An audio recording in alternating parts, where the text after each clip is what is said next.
Assalamualaikum warahmatullahi wabarakatuh. Selamat siang, Kak. Oke, ya, hari ini kita akan lanjutkan kuliah kita di mata kuliah Manajemen Proyek TI. Di minggu lalu kita sudah belajar terkait dengan HR dan hari ini kita akan belajar terkait dengan project communication management ya. Jadi salah satu body of knowledge yang perlu untuk dikuasai seorang PM. Nah, mungkin hampir sama ya dengan yang kita pelajari di minggu lalu, mungkin kebanyakan yang akan kita bahas adalah sesuatu yang sifatnya soft ya, bukan kemampuan teknis, perhitungan dan segala macam ya, tapi lebih ke soft skill yang mungkin penerapannya harus memang dilakukan secara langsung ya, melalui pengalaman organisasi atau pekerja internship ya. Namun kita akan lihat ya beberapa best practice yang perlu dipelajari terkait dengan komunikasi di dalam sebuah proyek dan kenapa itu penting untuk kita pelajari. Oke, ya, jadi kurang lebih seperti biasa kita akan menelaah materi ini mulai dari kenapa penting untuk memanage komunikasi yang baik di dalam sebuah proyek dan bagaimana beberapa prosesnya di dalam melakukan communication management. Karena communication pada dasarnya ya kalau kita balik ke definisi adalah bagaimana kita membuat atau menyampaikan pesan kepada target yang kita komunikasikan gitu ya, dan itu akan sangat penting karena apa? Karena di dalam sebuah proyek seorang PM sebenarnya pekerjaan yang paling banyak adalah berkomunikasi gitu ya.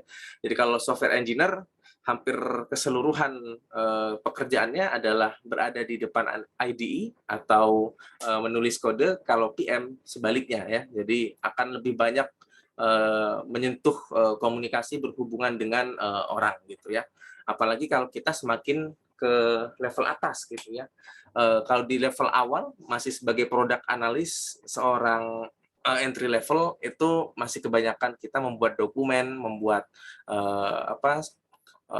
product requirement dokumen dan sejenisnya ya. Tapi kalau kita sudah masuk ke level yang lebih atas, seorang project manager umumnya juga lebih banyak berkomunikasi atau menghubungi stakeholder dibandingkan hanya sekedar mengurus dokumen atau hal-hal yang teknis. Kita akan melihat beberapa konsep kunci yang berhubungan dengan communication management dan beberapa methods ya yang bisa kita gunakan untuk mengimprove project communications. Ya, hari ini mungkin tidak terlalu banyak ya, jadi kemungkinan sesi ini akan saya buat singkat saja karena yang paling penting dari kita belajar di bab ini adalah kita merefleksikan kembali ya kemampuan komunikasi kita di dalam tim. Dan itu adalah hal atau skill yang wajib untuk kita kuasai sebelum nanti kalian lulus dari Fasilkom ya. Nanti silakan di mata kuliah semester depan ada proyek pengembangan sistem informasi, diaplikasikannya di semua yang dipelajari di Manpro itu di mata kuliah tersebut ya, khusus untuk aspek manajerialnya. Nah, dan kalau kita bicara komunikasi, ya kenapa itu penting? Karena tentu ya kalau kita bekerja di dalam sebuah tim, di dalam sebuah proyek, itu melibatkan banyak orang. Dan banyak orang itu pasti memiliki karakteristik yang berbeda-beda. Oleh karena itu, sebagai seorang PM, kita harus memahami karakteristik dari masing-masing anggota tim kita, sehingga kita tahu nih bagaimana cara mengkomunikasikan apapun terkait dengan proyek itu dengan baik gitu ya. Antara satu orang dengan orang yang lain kebutuhan komunikasinya itu berbeda. Nanti kita akan lihat nih kalau kita pinjam teori MBTI ya yang mendeskripsikan beberapa karakteristik orang, kita bisa menganalisis gitu kira-kira kalau ekstrovert komunikasinya seperti apa, kalau orangnya yang thinking itu preferensinya seperti apa, itu juga wajib untuk kita ketahui. Karena ketika kita berhasil untuk menjadi komunikator yang baik di dalam sebuah proyek, maka apapun yang terkait dengan proyek tersebut itu akan berjalan dengan baik pula gitu ya. Nah, dan kalau di video Bu Ave yang sudah kalian tonton tadi, sudah disebutkan ya bahwa sebenarnya mostly seorang PM spend waktunya untuk berkomunikasi. Dan sayangnya memang stigmanya itu adalah lulusan IT atau mahasiswa di bidang IT atau computer science itu cenderung kaku dalam berkomunikasi gitu ya, cenderung kurang baik lah untuk mengkomunikasikannya. Nah, kita harus nih buktikan nih bahwa stigma tersebut tidak benar dengan cara kita memang harus bisa untuk mengkomunikasikan apapun secara efektif ya, sehingga tujuan dari komunikasinya tercapai. Ya, jadi kalau kita sudah tahu ya bagaimana cara kita pentingnya belajar komunikasi sebagai student di Computer Science dan Information System, kita harus mengetahui juga kalau secara formal prosesnya seperti apa sih. Secara umum ada 3 ya, jadi ada planning, ada managing communication, dan controlling communication. Nah, sebagai seorang PM, yang pertama harus dilakukan adalah merencanakan kira-kira cara berkomunikasi di dalam tim proyek itu seperti apa. Nah, ini sangat penting ya untuk kita buat perencanaannya dan disepakati di awal sehingga nanti dalam proses berjalannya proyek itu semuanya sudah clear gitu ya. Jadi kalau memang kita berkomitmen untuk komunikasinya tidak melebihi jam kerja ya kita harus komit dengan itu karena itu juga mempengaruhi moral tim gitu ya. Termasuk untuk kebutuhan update progress, mekanismenya seperti apa. Nah, kita harus tentukan juga di awal gitu apakah kita dalam bentuk dokumen, apakah dalam bentuk meeting informal atau formal, itu harus didefinisikan di tahap planning. Nah, kemudian managing communication, kita mengeksekusi, dan yang terakhir adalah mengkontrol ya. Kita mengkontrol bagaimana kebutuhan komunikasi masing-masing stakeholder itu terpenuhi gitu ya. Jadi setelah kita punya rencana, kita mengkomunikasikan, kita recheck lagi nih kira-kira apakah cara kita berkomunikasi di dalam sebuah tim itu sudah cukup memadai. Nah, sebelum kita masuk ke dalam proses satu persatu, kita perlu tahu juga beberapa kunci ya dari komunikasi yang baik di dalam sebuah project ya.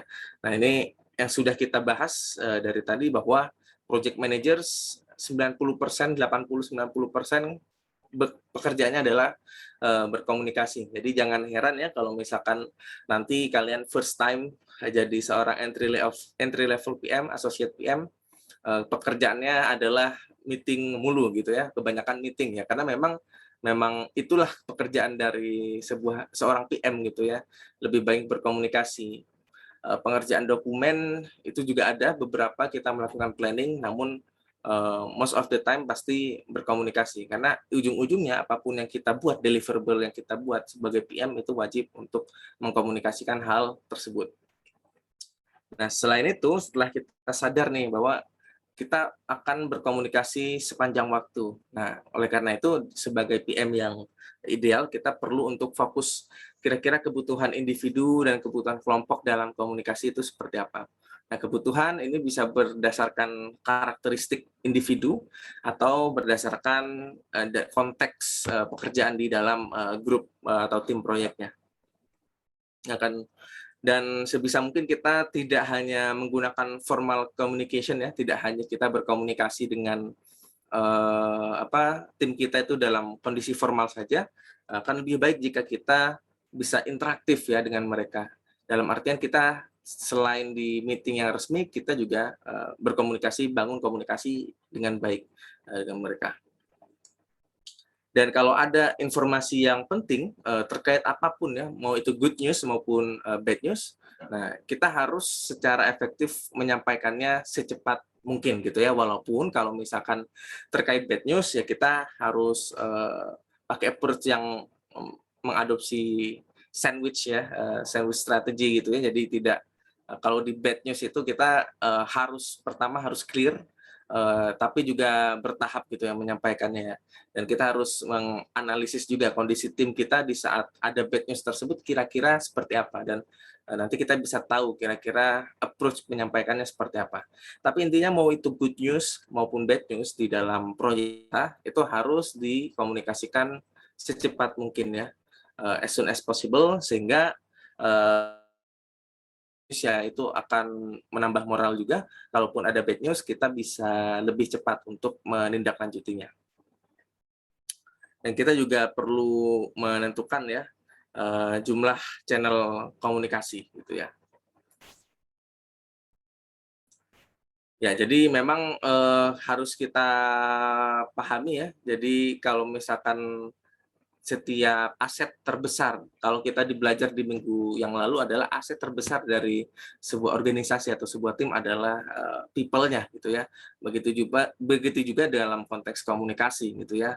Jadi yang paling utama itu adalah, masing-masing individu di tim kita. Oleh karena itu kita harus, memanusiakan manusia gitu ya. Harus, berkomunikasi dengan baik, tidak seenaknya sendiri walaupun kita katakanlah ada di level yang di atas, kita harus tetap, apa ya, tetap melakukan mekanisme komunikasi yang baik ya, tidak seenaknya saja. Dan ini ya, jangan tiba-tiba kalau di sini sebenarnya inti yang mau katakan adalah kalau misalkan kita sudah komit ya, sudah membagi, eee, pekerjaan masing-masing, misalkan individu A itu mengerjakan 2 task dalam 1 bulan, nah kita jangan semena-mena karena misalkan dia tiba-tiba perform, kita langsung tambah dia 4 task gitu ya, secara tiba-tiba tanpa persetujuan dia gitu ya. Itu kalau bisa dihindari ya, karena, kemampuan manusia terbatas, energi manusia terbatas, sehingga kalaupun misalkan ada tambahan pekerjaan yang diperlukan untuk dikerjakan harus dikomunikasikan dengan, baik gitu ya. Harus, mempertimbangkan, kehidupan, individu masing-masing juga gitu ya, karena, bagaimanapun kita tidak boleh terlalu memaksa orang untuk bekerja, all the time.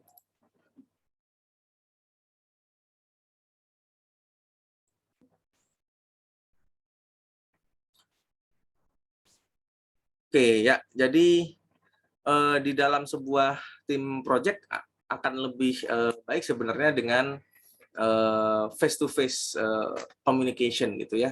Dalam artian kita komunikasi sinkronus itu sebenarnya lebih, baik gitu ya. Kita bisa lebih memahami secara utuh di dalam, menyampaikan sebuah pesan dan menangkap responnya secara, real time gitu ya. Nah, kenapa face to face interaction itu cukup penting ya, karena dalam berkomunikasi itu komponennya tidak hanya kata-kata ya, tapi ada yang namanya body language dan juga konteks, dia menyampaikan sesuatu gitu ya. Itu akan lebih clear kalau kita menggunakan face to face communication. Kalau kita menggunakan komunikasi asinkronus, misalkan menggunakan email atau menggunakan report gitu ya, itu di beberapa hal diperlukan gitu ya. Namun kelemahannya adalah kita tidak bisa melihat, body language atau konteks yang benar-benar jelas, dibandingkan dengan face to face interaction. Nah, jadi key takeaways dari slides ini adalah bagaimana, seorang PM kalau sebisa mungkin mengkomunikasikan face to face ya, kalau ada masalah terutama ya, utamakan dia face to face communication dan kita harus, memperhatikan lebih dari sekedar kata-katanya, tapi kita lihat body language-nya, kemudian konteksnya, emosinya gitu, itu harus kita pahami di dalam, berkomunikasi. Nah, sehingga kita kalau suatu problem ya, itu bisa lebih, efektif. Nah, kalau kita tidak peka dengan yang namanya body language atau emotion, otomatis di dalam komunikasi pasti akan ada barrier, dan barrier inilah yang akan menghalangi kita dari, tersampaikannya pesan atau terselesaikannya sebuah masalah yang hendak dikomunikasikan. Ya, terutama, terkait dari tone suara gitu ya, kalau di email kita kebanyakan tidak akan bisa mengetahui ya, seseorang ini tensinya sedang tinggi atau sebenarnya biasa-biasa aja gitu, itu akan sulit untuk diidentifikasi.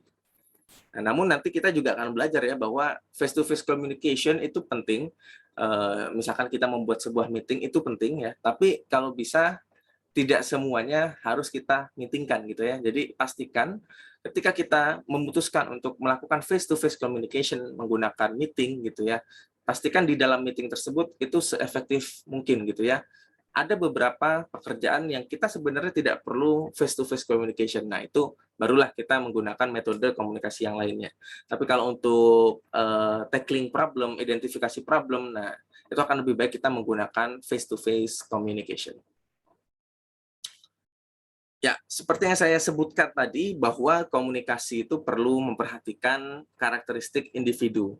Misalkan kalau kita meminjam teori dari MBTI gitu ya, ada yang introvert, ada yang extrovert, ada yang intuitif, ada yang sensing, ada yang thinkers, ada yang feeling, ada yang judging, ada yang perceiving gitu ya. Nah, kita bisa membaginya berdasarkan dikotomi tersebut gitu ya. Misalkan kalau ke introvert, kita akan lebih efektif kalau kita menggunakan private communication. Kalau extrovert dia pasti tetap oke walaupun diskusinya kita lakukan di dalam publik gitu ya, di konteks publik. Ini harus kita identifikasi ya, karena mungkin untuk yang introvert kalau misalkan ada permasalahan ya, dia akan lebih prefer atau lebih nyaman jika untuk dikomunikasikan dan di-resolve secara private gitu ya, dibandingkan di dalam acara yang sifatnya publik. Ada yang orangnya intuitif, jadi lebih suka big picture, ada yang sensing, lebih ke step by step details ya. Jadi mungkin kalau misalkan kita ingin menjelaskan ya di dalam sebuah meeting terkait suatu keputusan atau suatu project atau suatu program yang akan kita lakukan, ada baiknya kita mengcover keduanya juga gitu ya. Jadi kita menjelaskan secara big picture apa yang hendak kita komunikasikan, apa yang hendak kita lakukan, dan kita jangan lupa menginformasikan step by step detailsnya. Misalkan di situ ketika kita membuat proyek, kita ada requirement tambahan gitu ya yang cukup drastis. Nah, untuk mengkomunikasikan itu kita harus melihat big picture-nya. Ini misalkan secara umum kenapa itu kita jelaskan dalam satu kalimat yang concise, itu big picture-nya, kenapa perubahan tersebut diperlukan, dan siapa stakeholder yang memintanya. Nah, baru nanti kita memfasilitasi sensing-nya gitu ya, orang-orang yang tipe-tipe sensing untuk mengetahui step by step detailnya kenapa itu bisa terjadi dan bagaimana kita harus bekerja, itu juga harus di-cover. Nah, begitu juga untuk memfasilitasi orang yang thinkers dan feeling, kita harus mengcover untuk menjelaskan logic di setiap decision. Nah, kalau orang yang feeling, kita juga bisa bukan memainkan ya, tapi juga memperhatikan aspek emosional dari individunya. Jadi misalkan kita punya program kita hendak membuat aplikasi untuk sosial, misalkan bantuan sosial gitu ya. Nah, orang yang thinkers cenderung akan lebih butuh untuk dijelaskan logiknya bagaimana sehingga kita memiliki decision tersebut. Sementara orang yang lebih feeling, kita lebih tekankan pada aspek emosinya gitu ya, yang kira-kira relate dengan individu tersebut, itu bisa kita pertimbangkan itu juga. Ya, ada yang judging, ada yang perceiving gitu ya. Ya, ada yang biasanya terhadap deadline itu ya sudah aman gitu, ada yang butuh bantuan untuk mengikuti plan, itu juga perlu kita perhatikan. Ya, kalau ini yang saya sebutkan tadi ya, bahwa kalau face to face interaction, idealnya sih kalau di perusahaan yang cukup muda, para karyawan ya, umumnya ini semua sudah dilakukan. Jadi meetingnya itu pasti kebanyakan pendek ya, 15 menit cukup, 10 menit bahkan cukup. Kalau di Scrum itu kan ada stand up meetings gitu ya, itu umumnya juga hanya 10 menit lah ya, dan harusnya memang seperti itu. Kalau misalkan kita bekerja di tech industry, di IT project, upayakan buat face to face meeting yang se-efektif mungkin ya. Mungkin kalau misalkan ada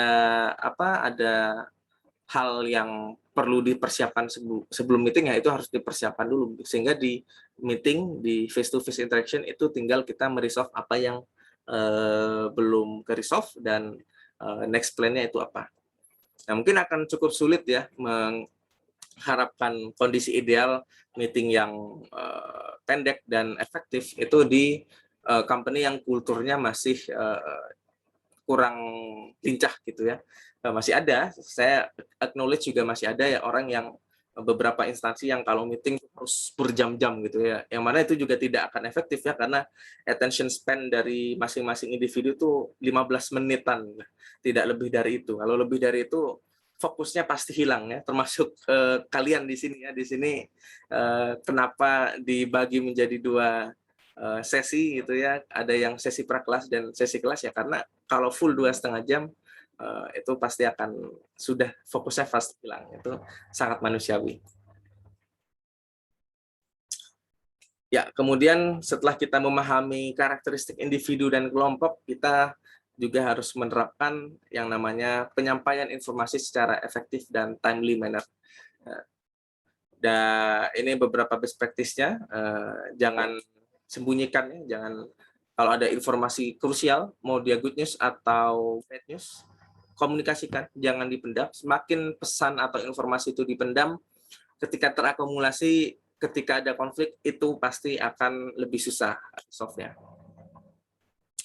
Dan komunikasi lisan ya, via meeting atau informal talks gitu ya, itu juga bisa dijadikan ini ya media untuk menginformasikan sesuatu secara timely gitu ya, baik itu baik atau buruk gitu ya.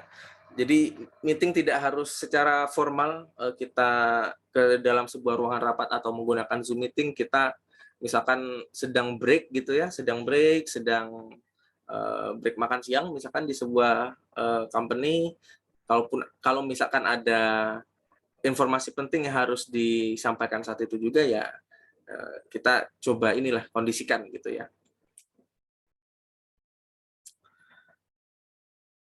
Ya, jadi selain itu juga dalam mendistribusikan informasi yang perlu diperhatikan adalah aspek geografis juga ya, different working hours, language barriers, atau kulturnya seperti apa itu beda-beda. Paling simple mungkin berkomunikasi dengan dosen misalkan gitu ya, itu juga sudah beda-beda masing individu ya, berdasarkan kepercayaan kulturnya sendiri juga beda-beda. Ada yang dia oke di chat malam-malam, ada yang dia tidak nyaman dikirim pesan setelah jam kerja ya. Kalau saya sendiri sih silahkan ya, kalau kalian mau mengirim pesan apapun jam berapapun pasti akan saya terima dengan baik ya. Termasuk juga kalau kita bekerja di dalam sebuah tim yang intercultural, masing-masing punya bahasa dan kultur berbeda, itu juga harus kita mempelajari kulturnya. Bagaimana cara apa saja yang dianggap harsh atau kasar gitu ya dalam berkomunikasi, itu juga perlu kita pelajari.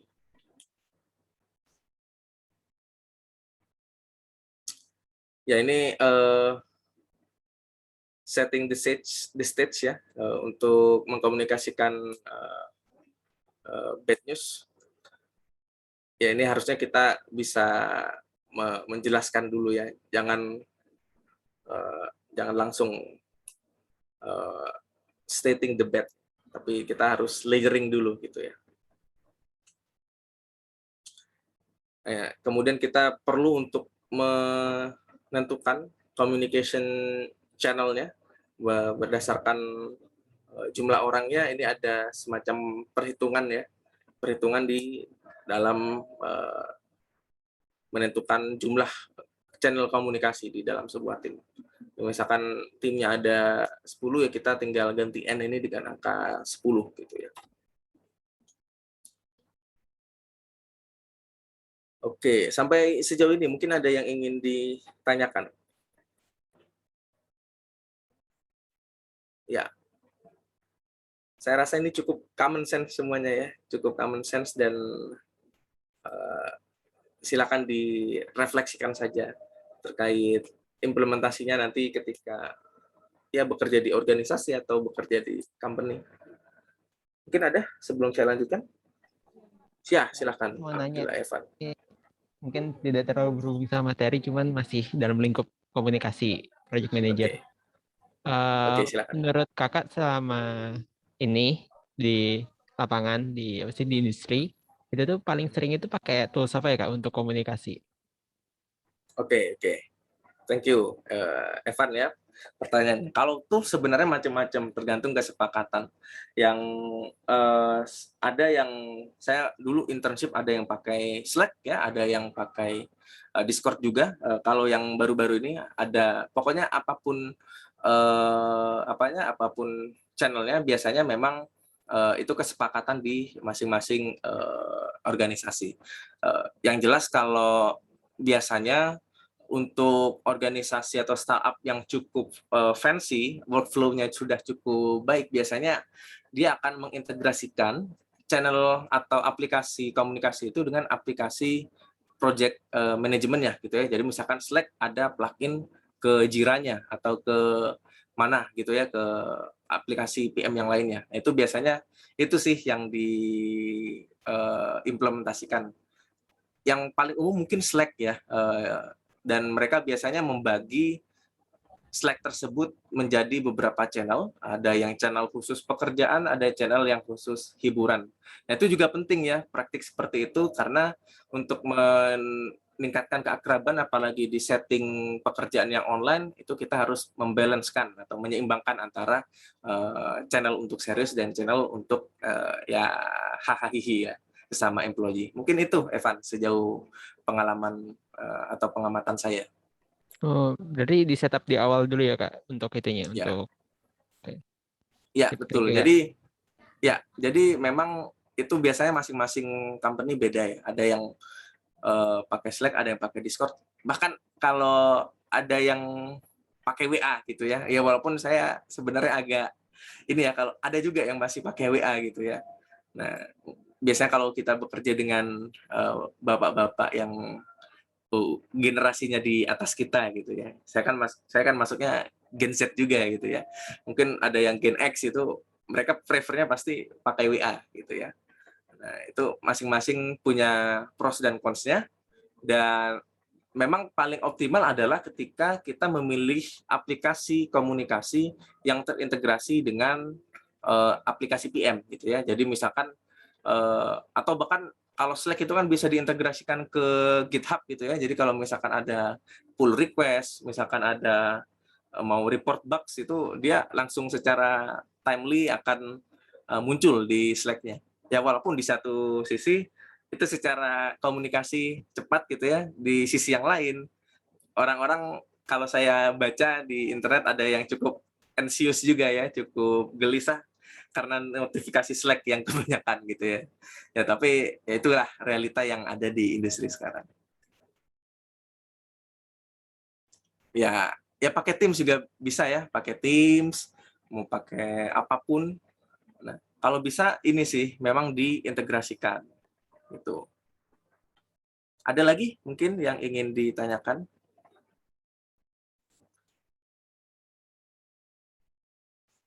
Oke. Nah, sebenarnya tools itu lagi-lagi ya kalau sebagai mahasiswa sistem informasi, kita harus punya paradigma bahwa software, tools, aplikasi atau apapun namanya gitu ya, itu hanya enabler. Nah, apa yang dimaksud dengan enabler itu bukan yang utama gitu ya. Jadi anak sih harus menganggap IT itu sebagai media pembantu saja, bukan solusi tunggal. Nah, dalam konteks komunikasi, yang lebih penting dari pemilihan softwarenya adalah mekanisme atau SOP komunikasinya, gitu ya, kesepakatannya. Nah, itu yang lebih penting. Nah, percuma kalau misalkan kita punya aplikasi Slack yang terintegrasi dengan segala macam tools, namun arah komunikasinya itu tidak jelas. Kalau ada problem itu flow-nya tidak jelas. Nah, yang lebih penting dari sekedar tools adalah proses dan SOP-nya. Nah, oleh karena itu kita penting untuk melakukan planning komunikasi di dalam sebuah proyek. Nah, dan ini juga tergantung ya cara kita memplanning suatu komunikasi di dalam proyek. Itu bisa kita buat dokumen tersendiri untuk proyek yang benar-benar besar ya. kalau yang small project ya kita bisa komunikasikan melalui kontrak timnya, atau kita secara informal kita sebutkan ketika kita kick off meeting gitu ya.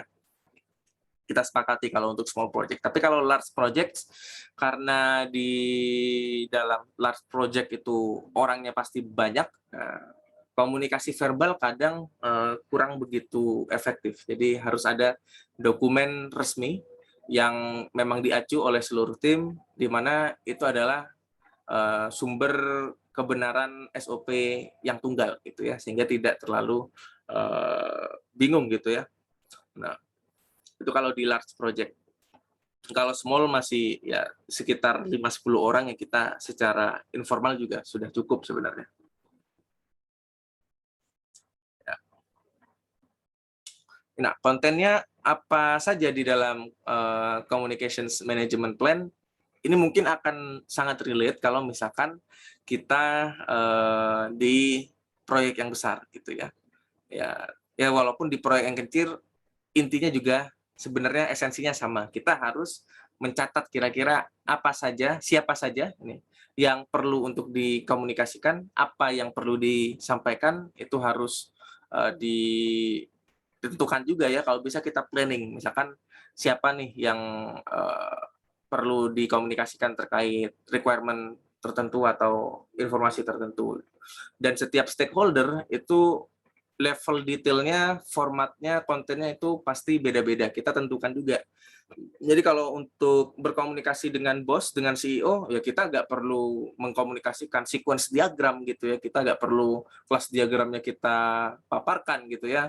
Nah, level detailnya ya hanya hal yang penting untuk dia ketahui saja.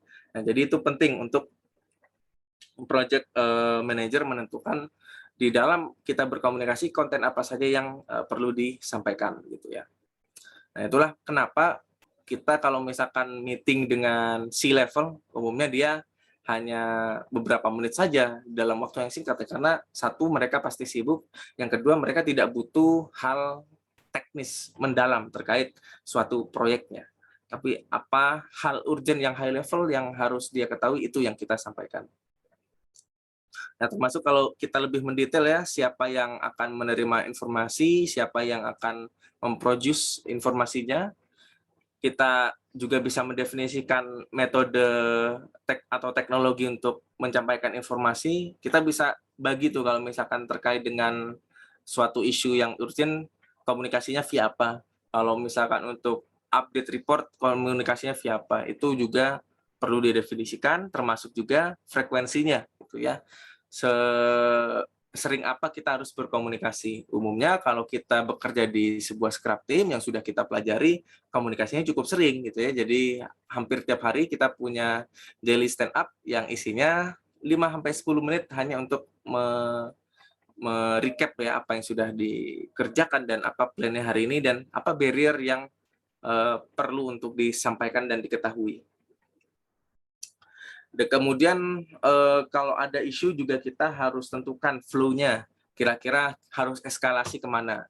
Misalkan kita seorang project manager level medium gitu ya, kalau ada isu kita mau langsung eskalasikan ke CEO atau kita ke program manager dulu. Nah, itu perlu untuk didefinisikan juga. Nah, juga kalau mau update prosedur komunikasi ini juga kita berikan prosedurnya. Kemudian juga kalau misalkan kita menggunakan di dalam dokumennya itu terminologi yang kurang umum gitu ya, kita harus gunakan glossary juga. Ya, ini contohnya ya, stakeholder analysis untuk project communication. Ini stakeholdersnya siapa, CP-nya siapa, kita ingin mengkomunikasikan apa, bentuknya apa, formatnya, dan tenggatnya kapan gitu ya.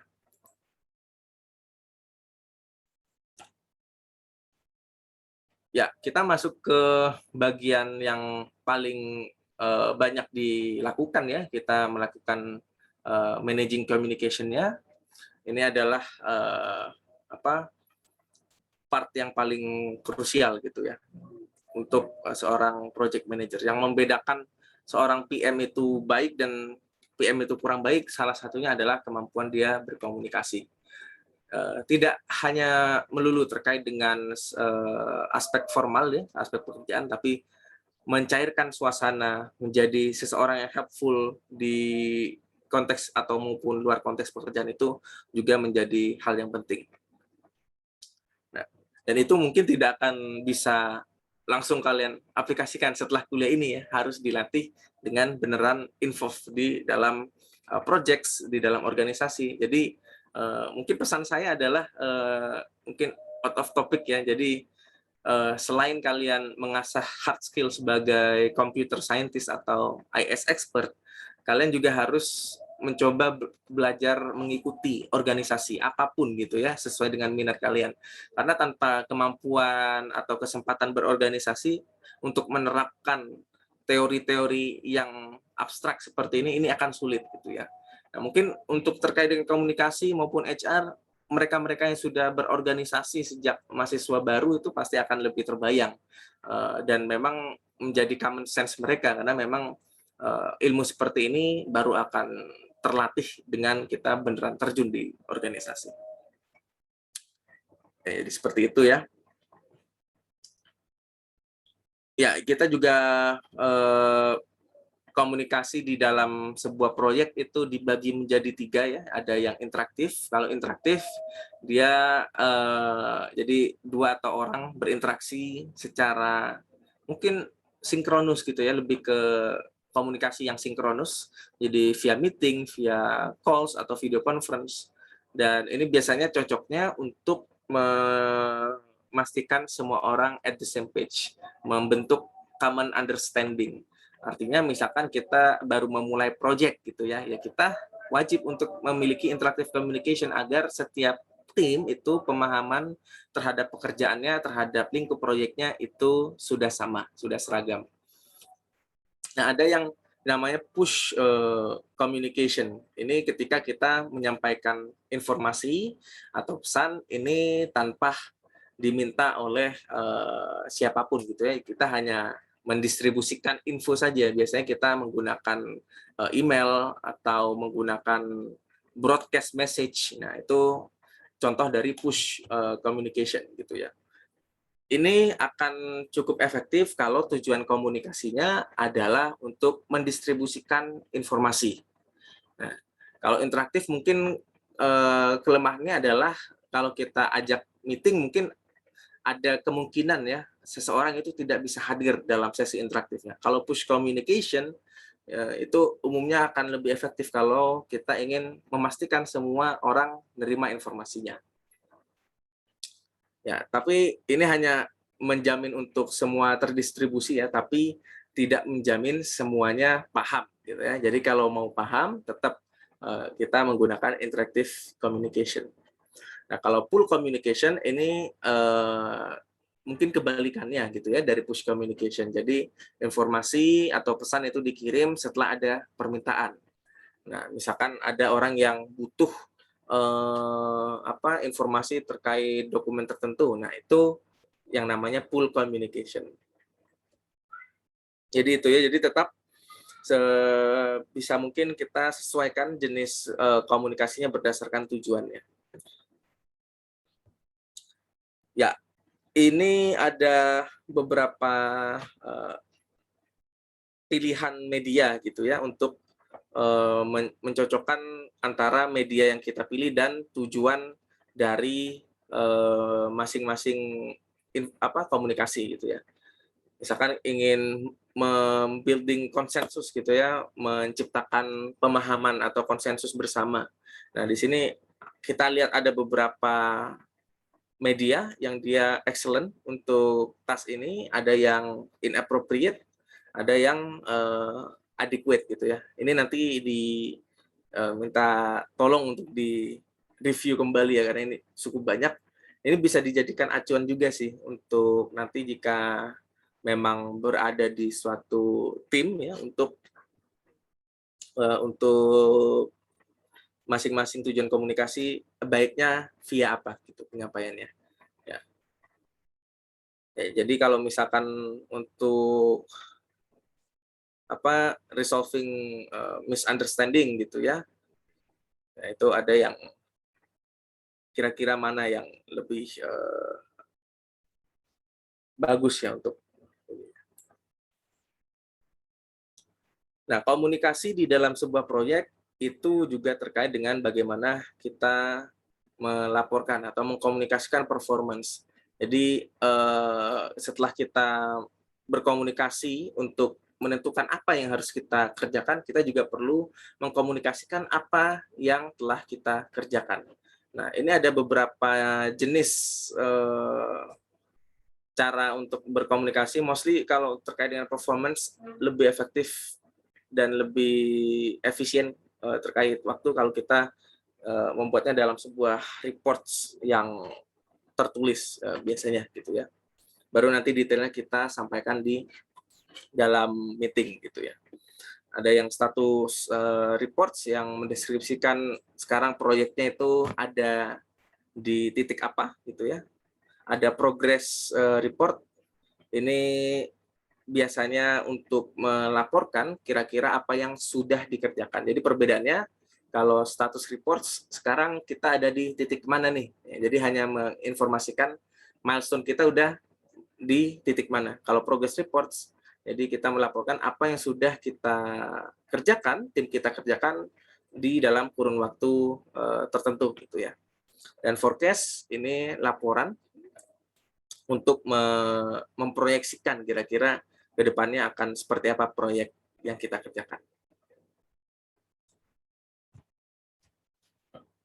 Ya, kemudian yang terakhir adalah controlling communication ya. Jadi tujuan utama dari mengkontrol komunikasi adalah meng-ensure optimal flow dari informasi. Artinya kita perlu melihat kembali dari mekanisme komunikasi tim kita itu sudah lancar atau tidak gitu ya, sudah ada kelemahan yang harus kita perbaiki atau tidak gitu ya.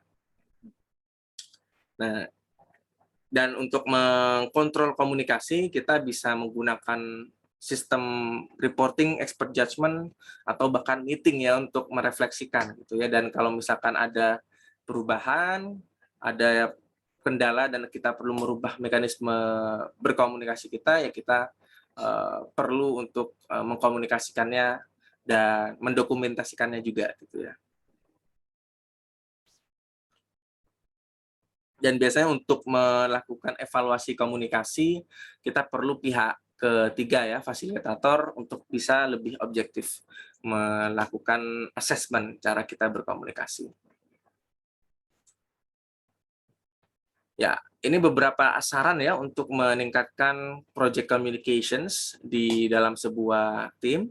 Yang pertama, ini sangat common sense, sangat mudah diucapkan, tapi ini cukup menantang ya.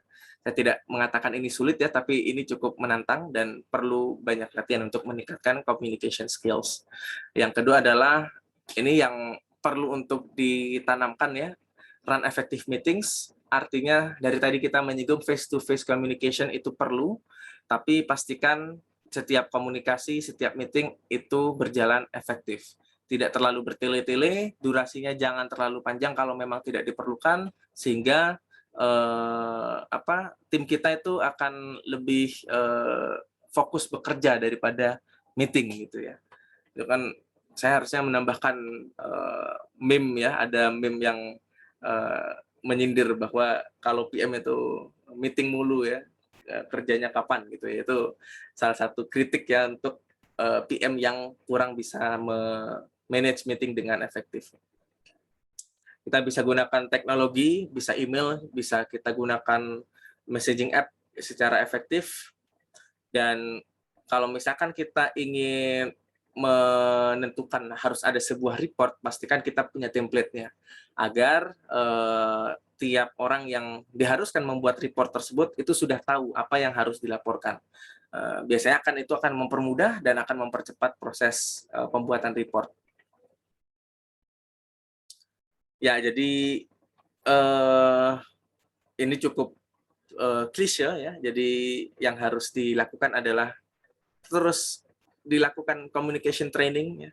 Jadi communication training ini adalah satu hal ya, tapi kita tidak bisa berharap dengan satu kali training itu kita bisa menjadi komunikator yang lebih baik gitu ya. Itu adalah skill yang akan kita dapatkan seiring dengan berjalannya waktu.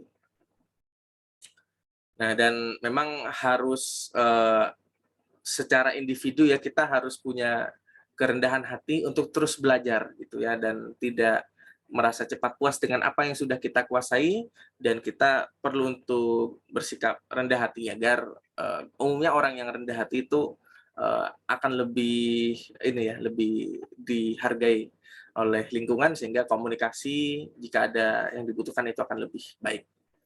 Dan kalau misalkan organisasinya ini organisasi global, kita harus menginvestasikan waktu kita untuk belajar kultur dari beberapa negara.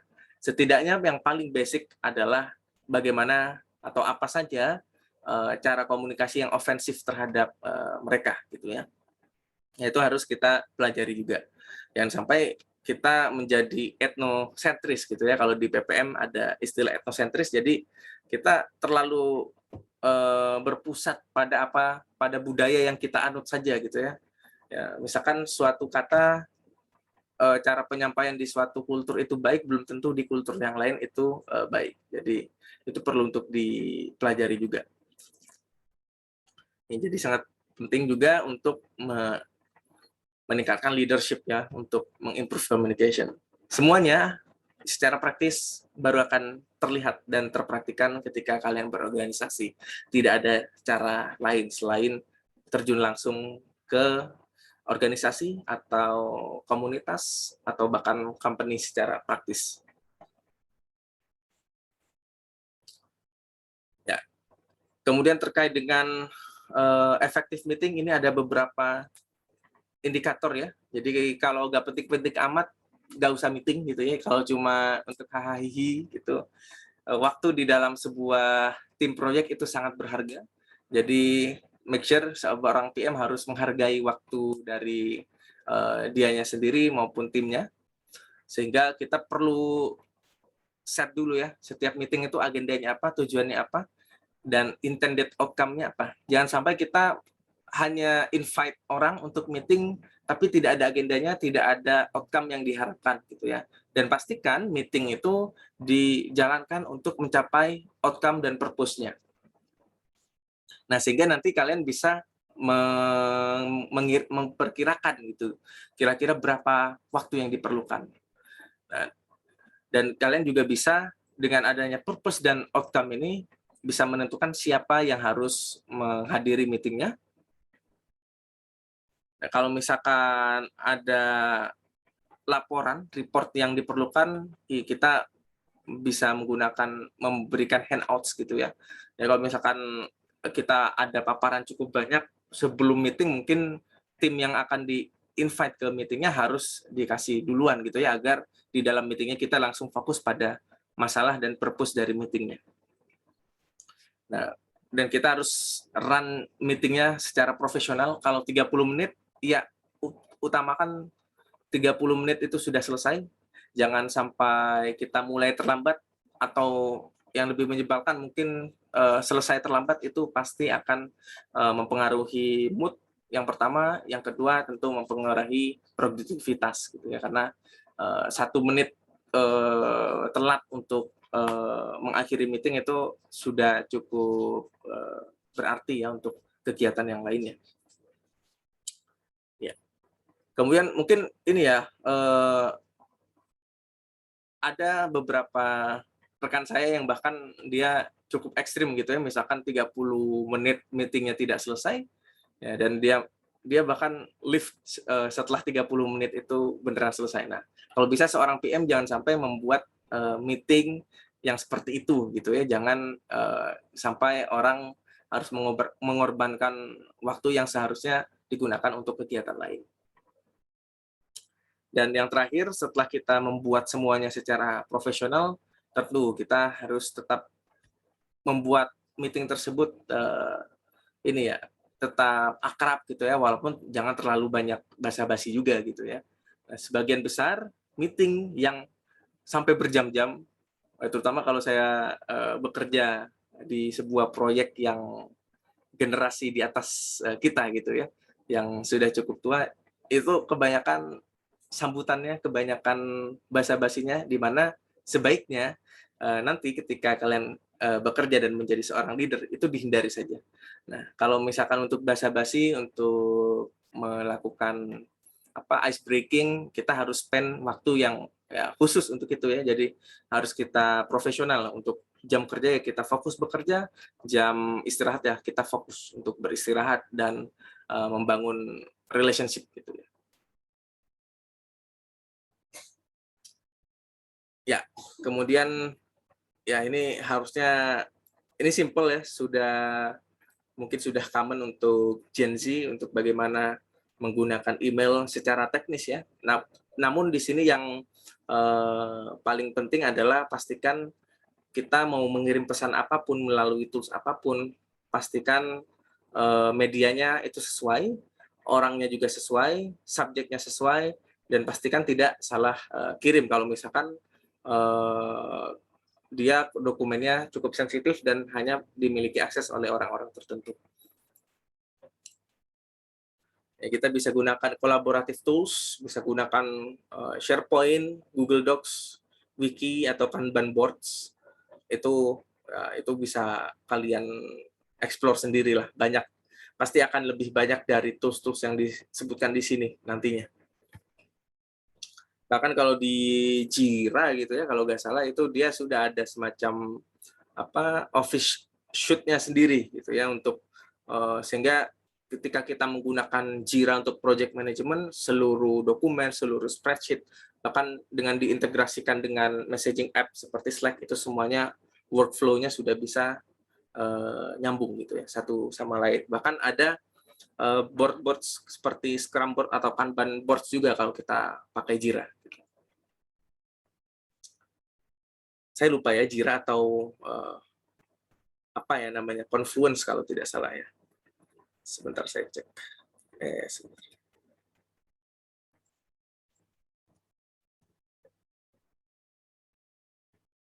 Confluence.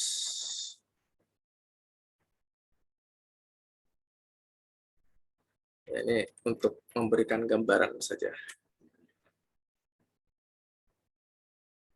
Ya, ini masih satu package. Ini saya bukan salesman-nya Atlassian ya, tapi ini salah satu yang pernah saya pakai juga ya. Jira itu adalah salah satu line produk dari Atlassian, dan biasanya juga beberapa ada yang menggabungkannya dengan Confluence ya di sini. Nanti bisa dicoba, harusnya untuk trial bisa gratis.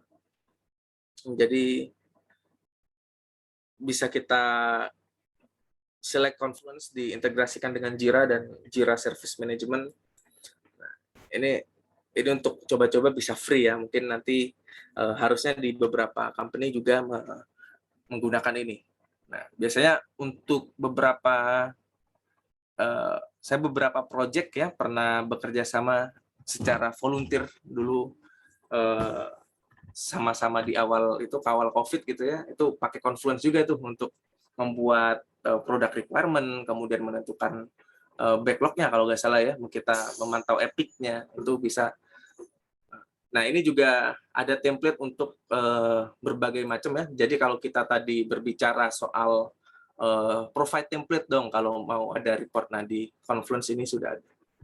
Ini bukan bermaksud menjadi salesman-nya Confluence ya atau Atlassian, tapi just sharing aja. Nanti pasti juga akan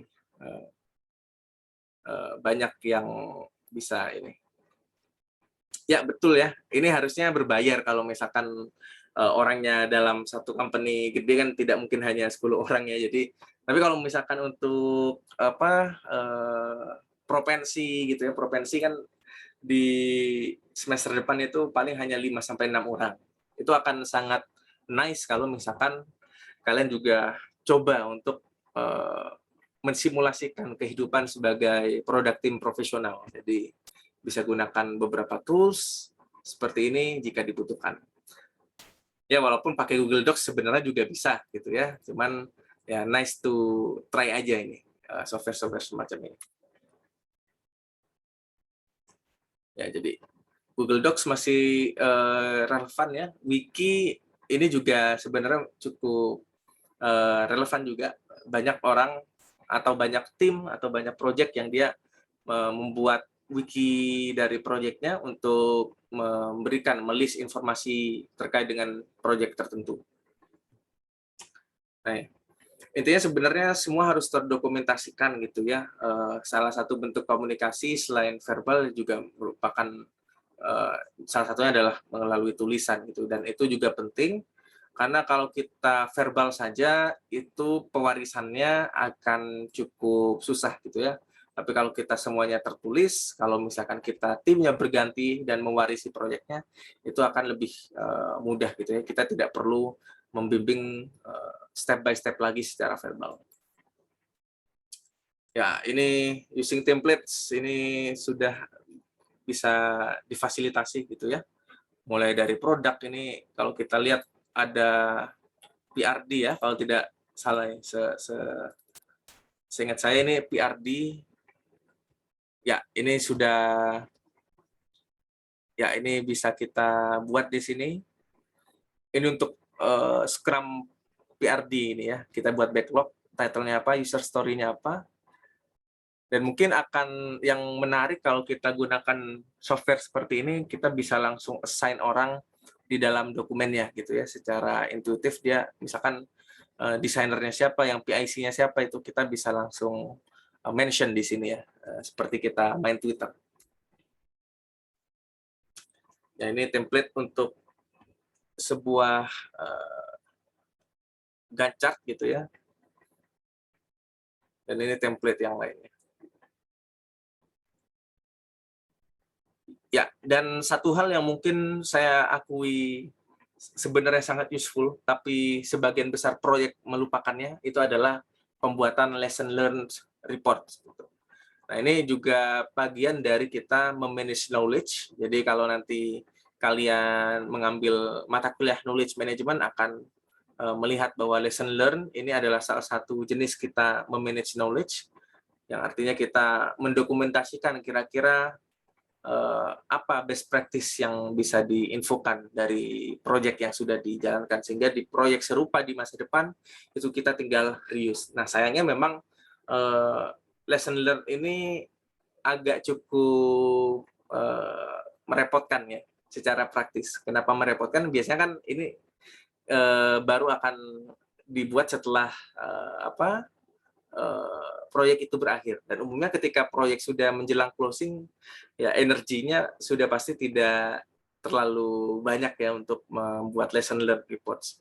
Nah, solusinya mungkin adalah kita membuat lesson learned ini jangan langsung di belakang, karena itu akan sangat effort, dan akan lebih baik kalau kita membuatnya secara bertahap gitu ya. Jadi ada event apapun, ada insight apapun, kita sudah masukkan ke lesson learned reports.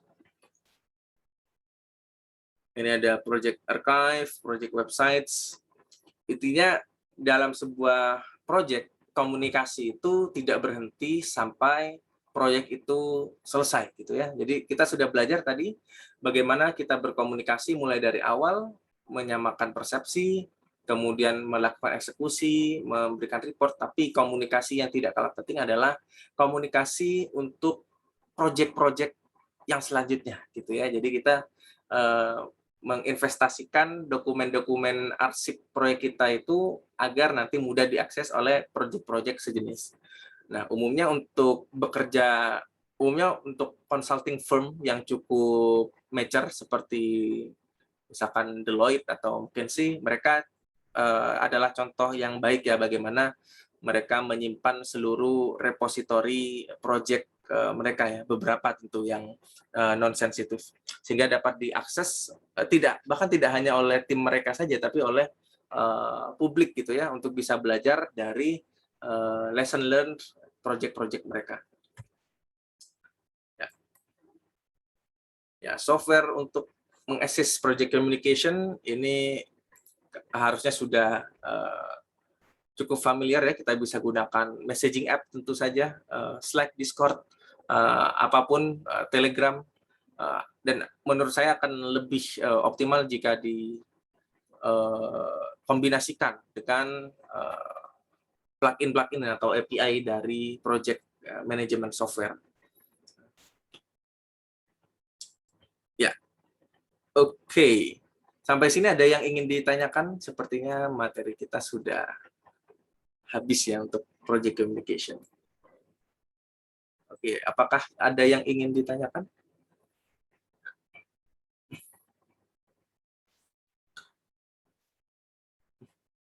Ya, oke. Nanti silahkan direfleksikan kembali ya. Dicoba-coba juga ini ya. Tidak harus mencoba Confluence tentu saja, karena saya bukan salesman dari Atlassian, tapi akan lebih baik jika dipraktikkan penggunaan software-software seperti ini agar lebih familiar lah. Ketika nanti terjun langsung, mungkin internship ada yang pakai ini, atau mungkin pekerjaan lainnya. Oke, kalau tidak ada, kita akan melanjutkan ya ke kahoot.com.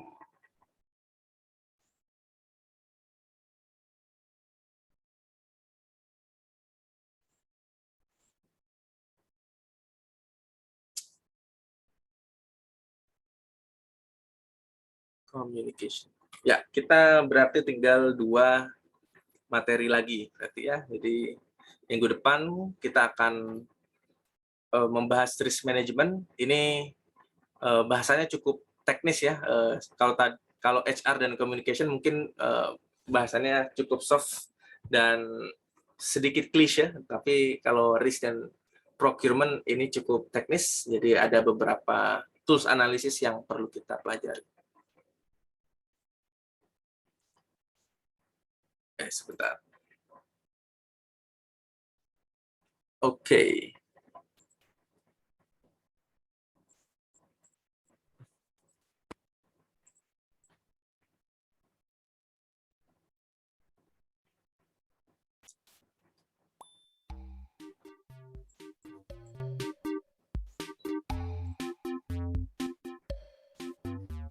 Oke, silakan dimasukkan pin game Kahoot-nya.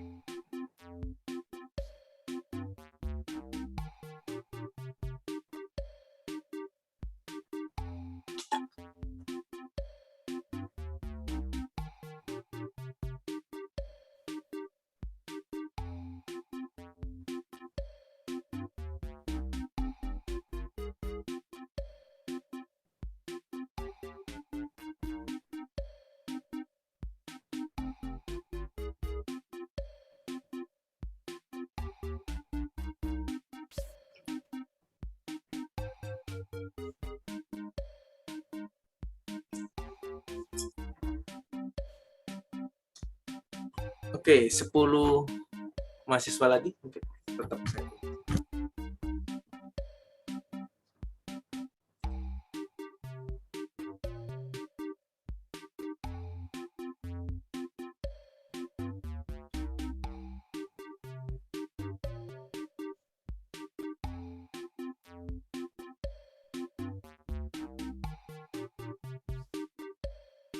Oke, 5 lagi.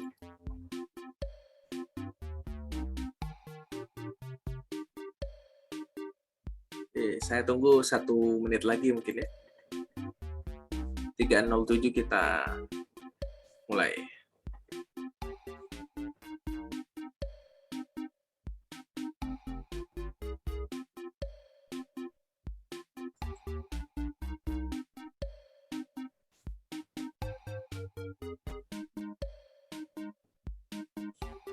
Oke, kita akan 1 menit lagi mungkin.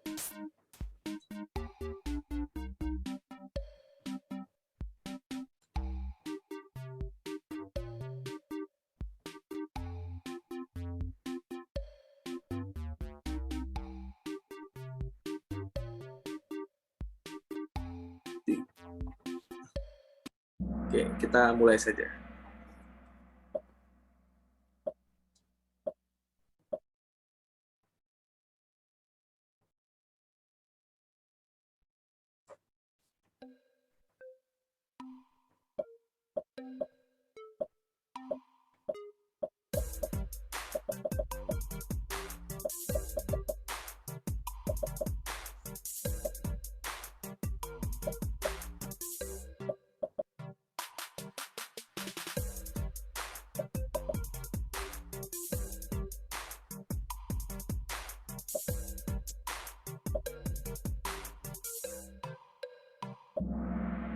Oke.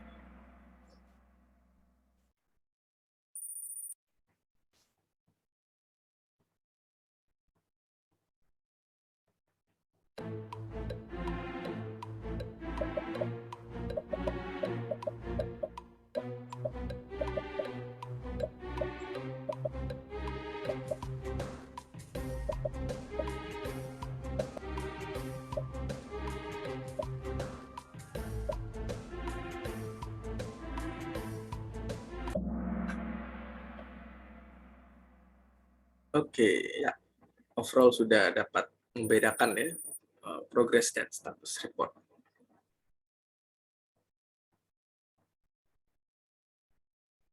Ya.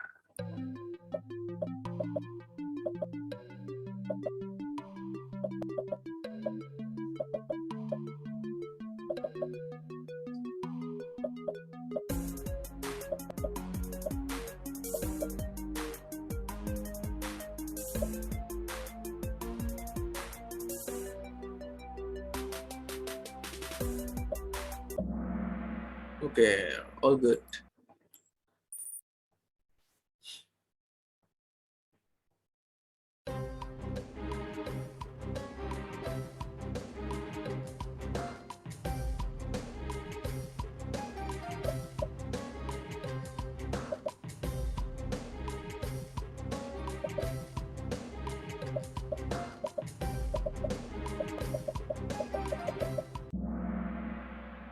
Ya, oke. Overall sudah baik ya, walaupun tidak semuanya menjawab.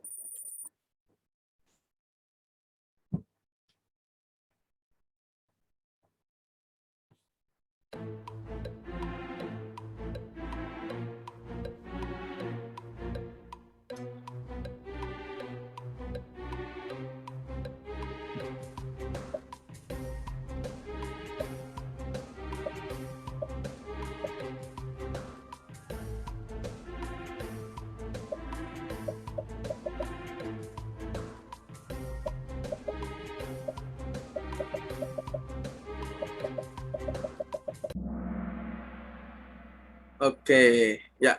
Ini sepertinya tidak ada di slides ya, tapi mungkin ada di buku dan saya lupa untuk menjelaskan ya.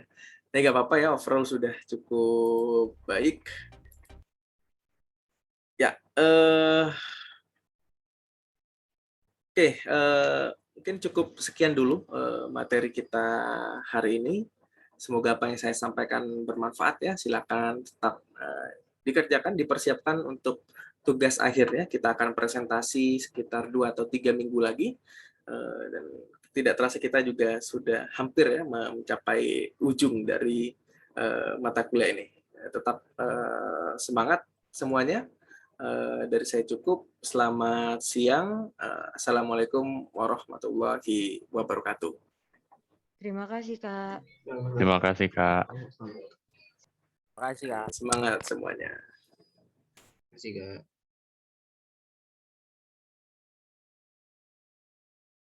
Oh ya, Kak. Tadi yang strategi yang soal terakhir ada di buku ya, Kak?